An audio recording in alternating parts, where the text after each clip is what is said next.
Hello everyone, this is your final video for the 8-week course. This is chapter 15, second try. First of all, the first slide on the section are the items you should have been doing this week. Should have already done chapter 12 discussion, chapter 12 quiz. Should be trying to finalize and finish your differentiated instruction collection. That is due on Friday of this week.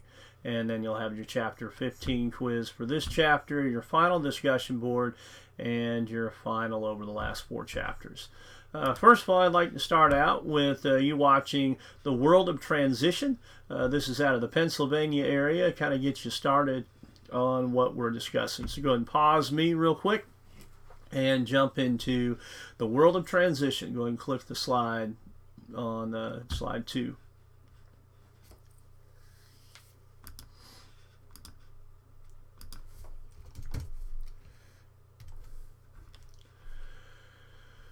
Alrighty, next slide. We'll be going over the final on Tuesday to see what we want to do. But last call, we'll discuss it in class, and then I'll update this slide so that it represents when we're meeting for the final during finals week for this class. Then I've inserted some questions from chapter 12 that have been asked in the past, and then we'll get into chapter 15. There's some chapter 15 slides here to start out with. And then let's go ahead and go to the focus questions.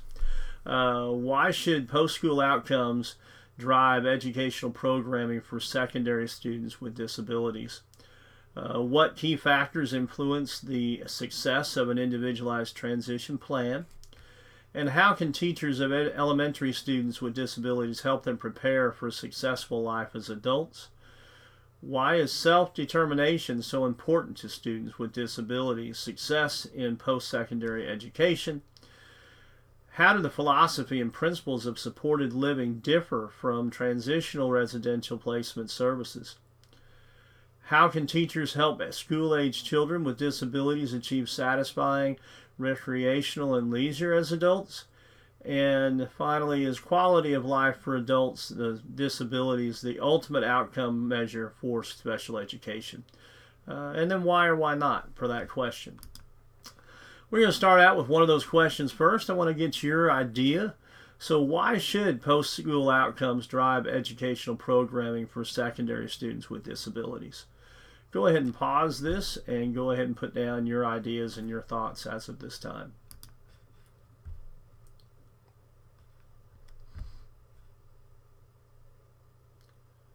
Alrighty, let's see if what you put comes close to what we have. When developing an individual transition plan for secondary students with disabilities, the question guiding the selection of each objective should be, let me do a minor little adjustment here. Will the student need this skill when he is 21? The goal of transition planning is to enable the student to function as independently as possible when he or she becomes an adult. The multidisciplinary team should select only the goals and objectives that will contribute to the post-school outcome success of the students with disabilities. So hopefully yours was similar to that. You will see the question there in one of your upcoming tests, so remember that slide.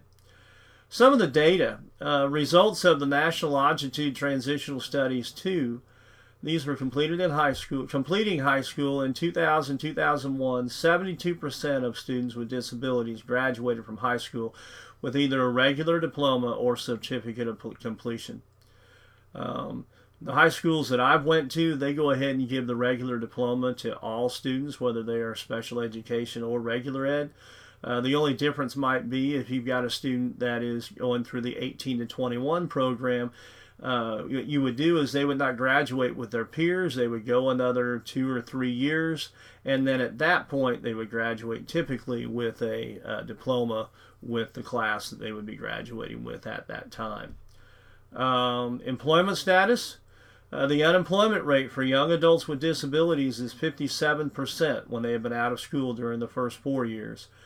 while post-secondary education, 45% of youth with disabilities enrolled in a post-secondary education compared to 41% of those without disabilities. So it looks like we're a little bit higher, but pretty close to what the other students are at that point. Some more results. Community involvement. 49% of young adults participated in some type of community social activities outside of work or school in the preceding year, while 28% of high school youth have been arrested at some point in time, compared to only 12% of youth with general population. I'll come back to that percentage here in a second. Only 60% of youth with disabilities ages 15 to 19 reported they thought of themselves as able to handle challenges or feeling useful and important. I would kind of throw this 60% as you're looking at that 28% arrested at some point in time. I do think we need to make sure that students with disabilities have good social skills, are able to talk with each other and understand how to handle some of those challenging conversations, some of those challenging issues, and be working with those students as they're going through high school to help them through that process. You need to look at these different service models. There is the Wills Bridges model of school to work transition. It has 3 levels of service: the generic, the time limited, and the ongoing support. I would definitely look at that so you have a better understanding of what the differences are between the Wills and the Halpern's 3-dimensional model, which has also 3 domains, but it's quality of residential environment, adequacy of social interpersonal network, and meaningful employment. So you'll need to know the differences there. Let's move on to IDEA and transition services. Transition is a process involving the coordination, delivery, and transfer of services from school to post-school agencies. And the definition of transition services in IDEA is a results-oriented process based upon the student's individual needs and preferences to facilitate movement to post-school activities. So let's go back there. When you're talking about transitions of process, it literally is. It literally means from definitely middle school, when you're working with many students with more severe challenges, more severe disabilities, you need to start there with independent living skills, giving them the ability to practice those.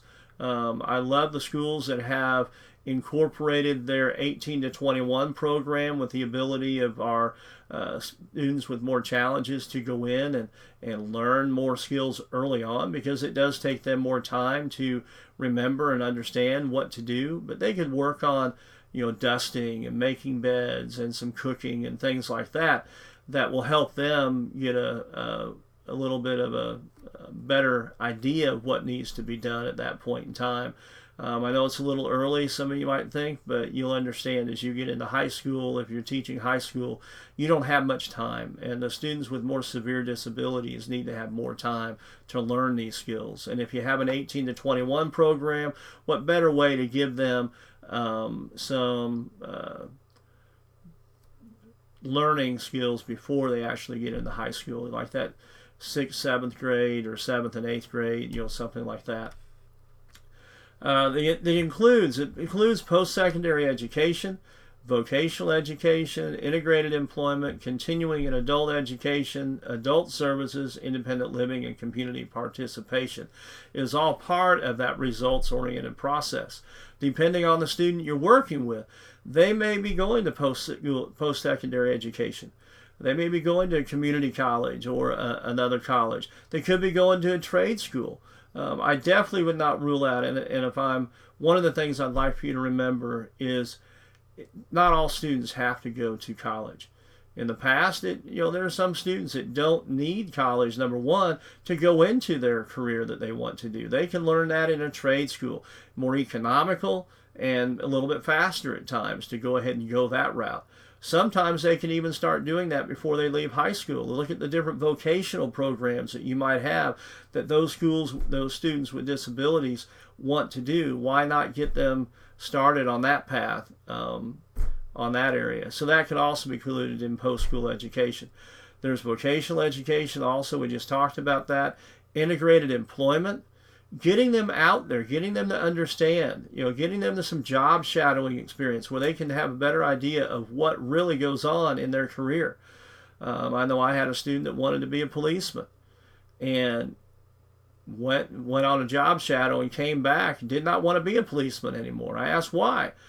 Well, it's not like the TV show I watch. In the TV shows, they show the cops always going in high pursuit, getting these, exciting things that are going on. And he said, all I did most of the day was do paperwork and sit in a car. It wasn't fun. So by getting them out in the job shadowing, they can definitely get an idea. And we'll talk more about that as we get into the slides.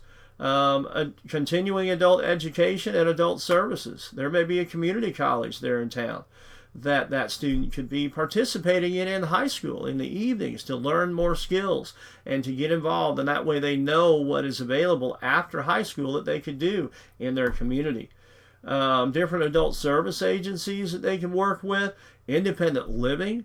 There's agencies out there for that too, but giving them to understand what they can do and what's involved in independent living skills. And then community participation, getting them to understand what it is in their community that they would like to be involved with, that they can get involved with earlier. Another question I wanted to go ahead and get into: what are the most important factors in determining the success of an individualized transition plan? So if you go ahead and turn this off and write down some thoughts that you're thinking about right now that might be an important factor. Okay. Nowhere in special education is teaming and collaboration more important than they are when planning and delivering services for secondary students. The factors most likely to determine success of an individualized transition plan, or ITP, as it's called, includes the student's involvement, parents' involvement, and collaboration by professionals that are involved. Cooperation and communication between and among professionals and families are critical to effective transition planning. You can't have it all without getting the students' involvement, and sometimes that can be difficult to get them involved in an IEP. So find ways, get them involved, and really give input into their own ITP.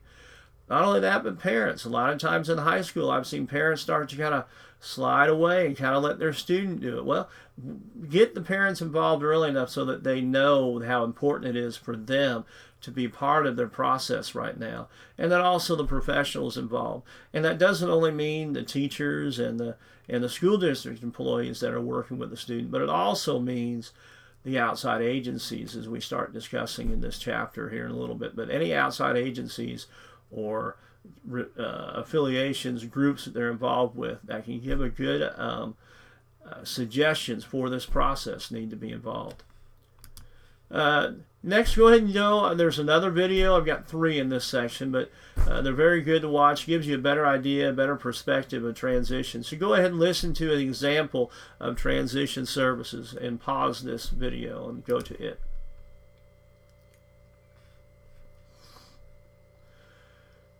Alrighty, let's go ahead and talk about an individualized transition plan, or an ITP.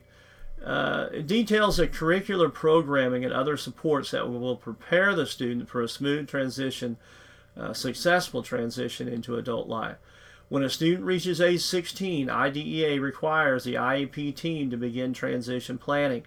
Appropriate, measurable post-secondary goals based on age-appropriate transition assessments. The transition services needed to assist the child in reaching these goals, and beginning not later than 1 year before the child reaches age of majority, a statement that the child has been informed of the child's rights will transfer at the age of majority.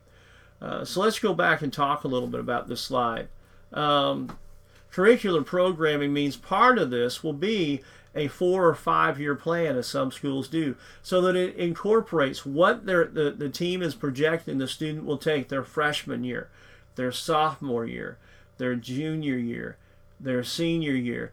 And then if they're looking at post-secondary education, whether it be trade school, a vocation, or a community college or a university, including that first year type classes that the student would like to take in that 5th year. So definitely incorporating those. Now all of this ITP, just like the IEP, is not set in stone.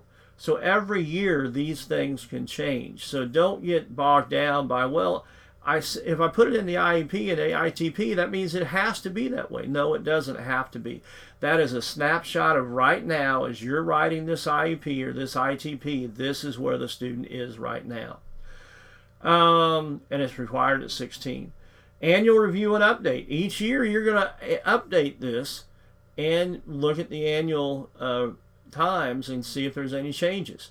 Appropriate measurable post-secondary goals based on age-appropriate transition assessments. In this ITP, you're going to take any assessments that you give the student through the school year. Some will be assessments that are given to all students. The ACT, the PSAT, anything like that can be added, should be added to the ITP to give the team a better idea of what their scores show on tests like that. Maybe they're interested in the military. Any military testing needs to be included in this ITP plan. And along with that goes any informational assessments, questions that you give. I'll go through some next week as I bring it to class, but there are some assessments that I give each year to the students to help us with this ITP. Also, any assessments given related to careers. All the districts in Missouri can utilize Missouri Connections for any testing they do. And this should be part of this yearly activity to include some updates on what assessments they've been given. Beginning not later than a year before the age of majority, it talks about. This is where at the age 18, the student becomes the primary educational decision maker on the IEP. Where before you have talked to parents and gotten their opinions in those sections in the IEP, the student now takes over. And so it's critical that you let parents understand the age of 18 and what it means to their involvement in the IEP. I still highly suggest that parents are involved.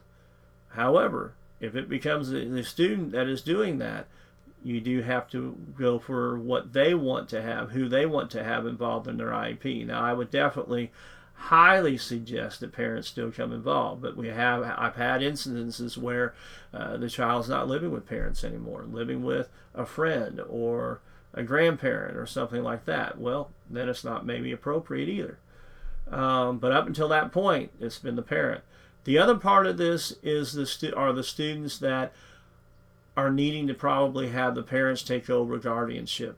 When you're looking at those functional students, those more severe students with disabilities, this is a time that parents need to be looking ahead, and sooner rather than later.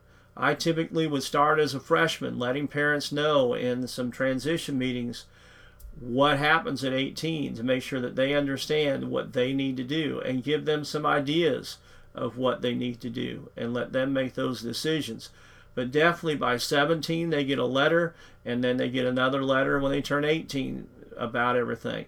And if they do get guardianship, then you need to have a copy of that for your files so that you can make sure you've got everything ready and updated at that point. Age-appropriate transition includes a combination of formal and informal. We talked about that. Measurable post-secondary goals. They need to have, as part of this Form C, they need to have their goals. What are they doing educationally? What are they doing for training-wise? What are they doing for employment? What do they think they're going to be doing for independent living? And don't just assume that since the student is not a more functional student that is in those self-contained, that they don't need to do anything with independent living. You'd be surprised at how many students still don't know how to do laundry, still don't know about bills and budgeting, don't know about car insurance and medical insurance and things like that. So look at this and make sure that that student would be ready for things after high school. Transition services, we talked about that. That's kind of the whole thing. Annual IEP goals. Typically you're going to have those still, or you're going to have those, the annual IEPs. That's what they've had ever since they've had an IEP. Those are the annual goals.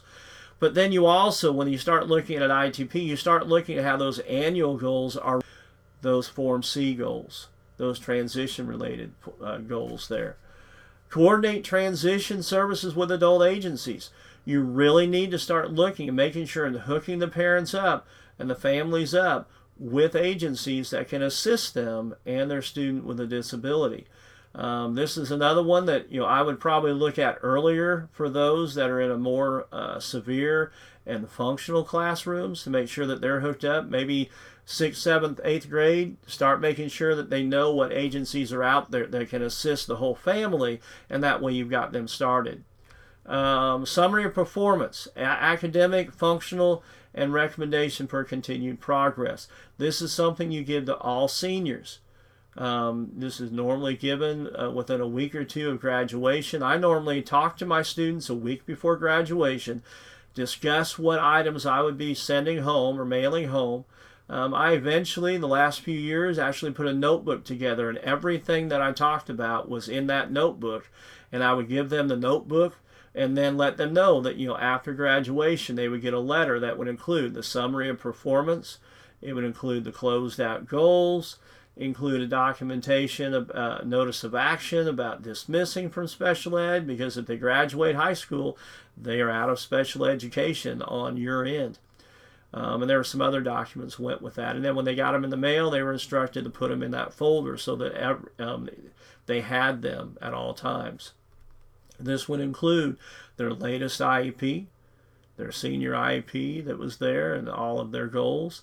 It would include their last evaluation that would have testing data in it and relay to them the message of how important it is to keep that where it's going to be so that they would have it. Because one of the things that school districts do, and they have the legal right to do, is after 3 years right now, after graduation, they can destroy all records for students.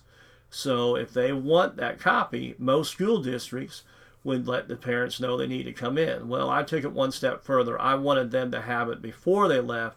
They also would get a letter stating that also. Let's go to another question. How can teachers help elementary students with disabilities prepare for successful employment as adults? So go ahead and stop this and put down your ideas. Think about elementary students. How could those elementary teachers prepare them for this transition period in high school and maybe a little bit in middle school? Go ahead and write those down and then come back.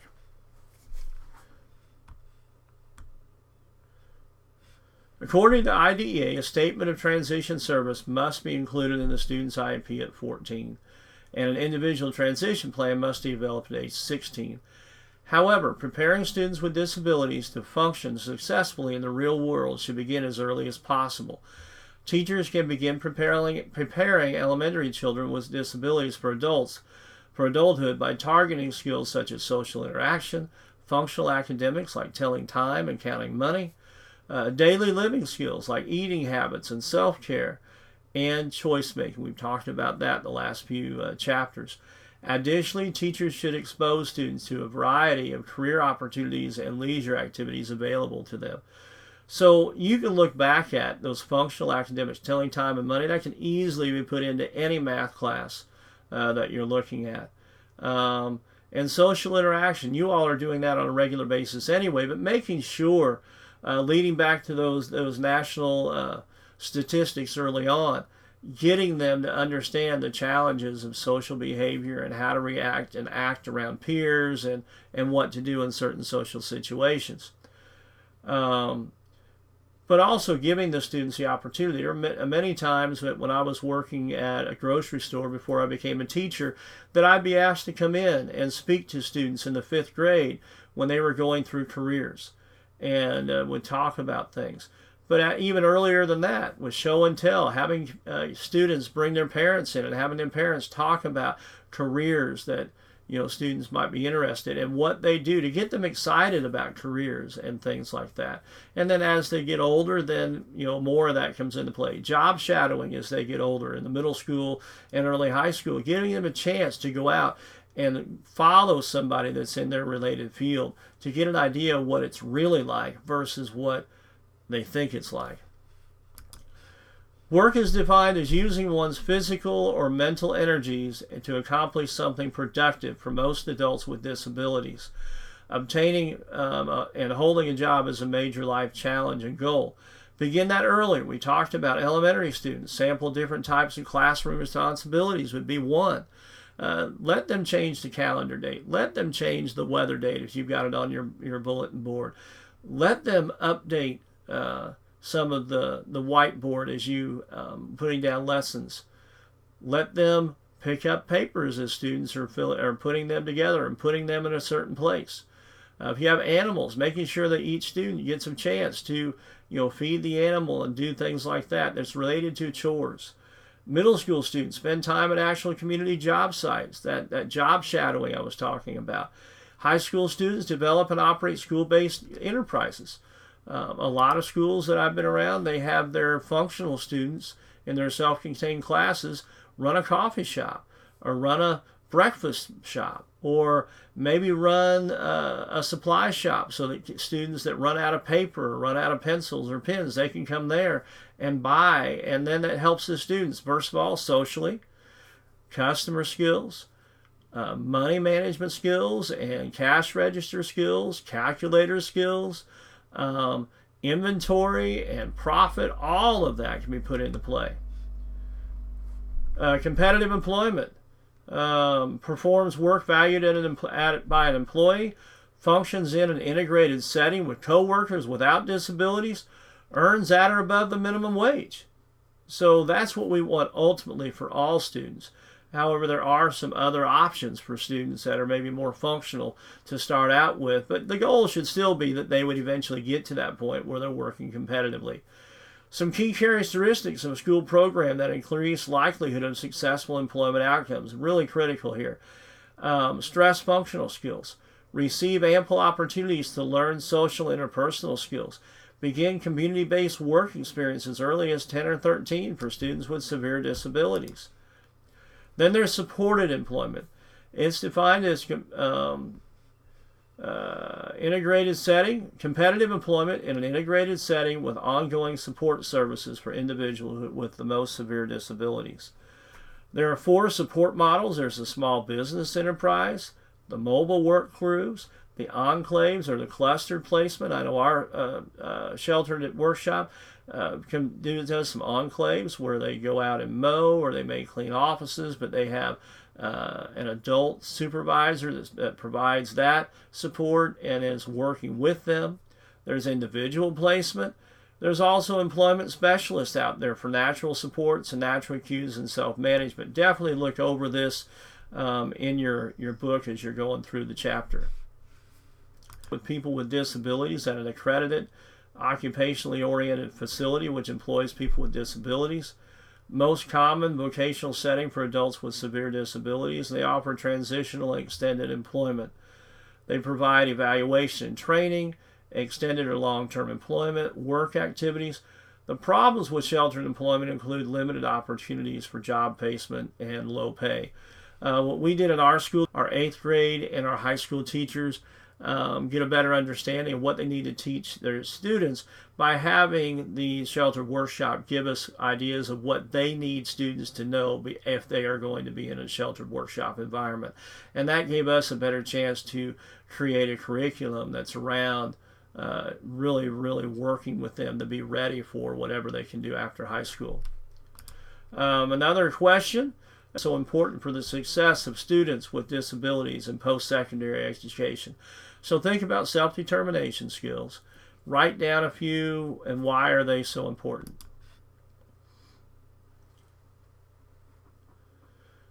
Well, by the time time typically developing young adults grow into adulthood, they gain a measure of freedom to make choices about their life. That's why it's, again, important to have choices.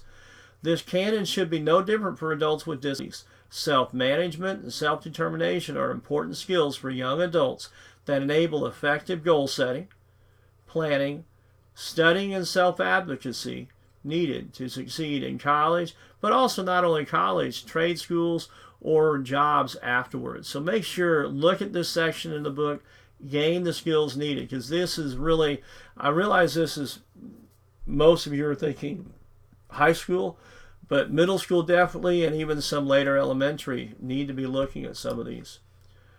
Post-secondary education significantly improves chances of meaningful employment. There's many opportunities out there now in the state of Missouri. UCM has a Thrive program that I'm involved with. We've been around since 2010. We also have UMSL. We have UMKC, and this last spring, this spring actually, we have Springfield just opened one up. I'm hopeful for more, but the more we have out there, the better opportunities for those students to get better jobs. Increasingly, jobs require technical training, problem solving, and interpersonal skills that can be attained through post-secondary education. The percent of first-time, full-time freshmen enrolled in college who indicate they have a disability is growing. Participating in labor forces arises 50% for individuals with disabilities who obtain a 4-year degree. And all of that, along with the one before there about more going in post-secondary education, definitely relates to the teachers and the influences they've had in high school to enable them to feel like they can succeed. Even youth with significant disabilities like intellectual disabilities, autism, or multiple disabilities can participate in some aspects of college life. The success of students with disabilities as measured by graduation is well below that of students without disabilities. Residential alternatives. You have apartment living, apartment clusters, co-residence apartment, maximum independence apartment. I know many of our students that are in the Thrive program, when they get done, when you're looking at this, look up the Mission Project 1 and Mission Project 2. They're online. They're also on Facebook. But it gives those students a chance to live on their own in apartments with a roommate possibly, and then going to a job nearby that gives them employment. They are involved in different residential activities. So it really gets them out there and gets them to live more independently. There's foster homes, provide temporary residence services, also has more opportunities to interact and be accepted by the community at large. And then there's group homes that provide family-style living for a small group of individuals. You also have residential supported living, helping people with disabilities live in community as independently and normally as possible. Earlier, there were institutions. They were criticized in the 60s and 70s for their inability to provide individual services in a comfortable, humane, and normalized environment. Deinstitutionalization, the movement of people with disabilities out of those large institutions into small, community-based living arrangements, has really increased that out at other residential living. And then I want to talk about rec and leisure. A lot of times, I think this is the unforgotten area of the curriculum for students with disabilities. They need to know what recreation and leisure activities are. They need to know where to go, who to talk to, and what they're like. So definitely get them involved in your classroom if you're teaching special education, especially in the more self-contained functional areas. Get them involved in rec and leisure because they don't come easy to adults with disabilities. Challenges to use the community recreation resource include transportation. So getting them an understanding and helping them use transportation before they leave high school, whether that's the taxi to go to a job site for a job shadow, or whether that's a bus that goes around your town, or if you're in a bigger area, the bus pass or a subway, those type of things. Physical ability or skills to play the game. Other willing and able friends with whom to play. That's also, think about it. If you're a student with a disability who's not going to go to college, looking at getting a job, where are most of your peers going? Think back to your high school graduation. How many of those students were going on to college or going on to trade school, leaving that area? Many were, which means that many of their prime group that has been there for them for 16 years, 18 years of their life are now going to be gone. So getting them to understand where they can go to have some socialization. Special educators must realize the importance of including training for recreation and leisure in the curricula for school-age children with disabilities. Learning appropriate recreation and learning leisure skills is important, particularly important for those adults with severe disabilities. Well, I got another question coming up. How does the philosophy and principles of supported living differ from those associated with traditional residential placement services? Go ahead and take a look at that. See what you think. Go ahead and pause this video and write down your thoughts.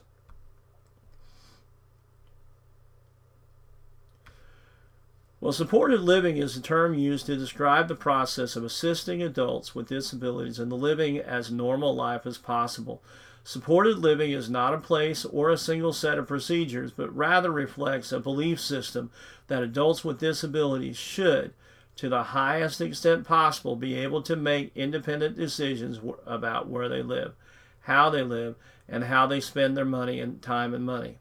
Conversely, traditional residential placement services often do not reflect a normal standard of living that adults with disabilities enjoy. For example, outside of college fraternity, most adults do not live in a group home. The ultimate goal, definitely something to remember, a better quality of life should be the ultimate goal for the students with disabilities and adults going with disabilities, and so for their teachers and families, that should be what you look at. Adults with disabilities continue to face a lack of acceptance as full members of society. That's why you need to get them into the community, understand where they can go, what they can do, what activities they can be involved with. Give them a library card, get them out there, get them doing things out in the community. Misguided and limiting presumptions. Handicapism, discriminatory treatment, and biased reactions towards someone with a disability occurs on personal, professional, and societal levels. There's also self-advocacy and self-determination, and those are becoming bigger words every day. You should be looking at self-advocacy and self-determination skills throughout definitely high school, maybe even later middle school years. Persons with disabilities have begun to assert their legal rights and challenging the view that persons with disabilities are incapable of speaking for themselves. Believe me, they know how to speak for themselves, but they need to be shown. They need to be given the opportunity to learn how to do this in society. We're still a long way to go from that. I've got a final video here. It's my transitional story. It's actually about a student named Ben out of Wisconsin group. So go ahead and really take a look and listen to Ben's story, and then come back to the last few slides. All right, we're on that last point. Should quality of life for individuals with disabilities be the ultimate outcome measure for special education? Why or why not? So after you've watched the video, hopefully you've done some thinking as you've been watching the 3 videos. After going through this video and talking about the different areas of transition, answer this question. Yes or no, and then why or why not, and then come back.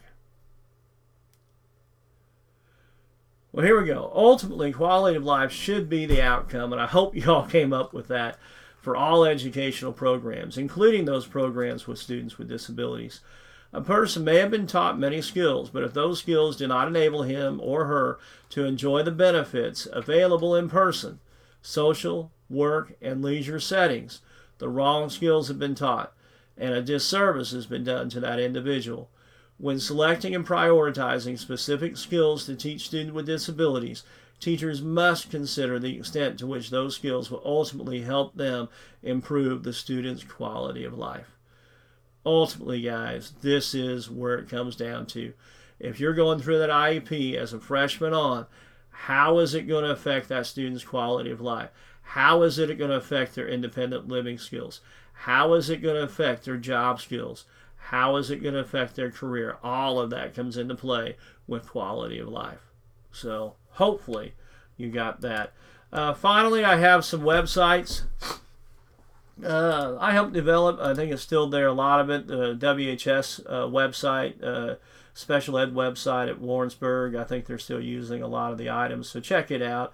Missouri Transition website is one, and then Transition Coalition, as you all used it for families. Look at it as you're going through school. Come back to it every once in a while. Put it on your bookmark. And keep looking at it. It will help you in many ways have a better understanding of how students with disabilities, young adults with disabilities can be assisted, and it has many modules that can help you continue your education in this area. So thanks for taking the class. I'll see you later on next week. Bye-bye.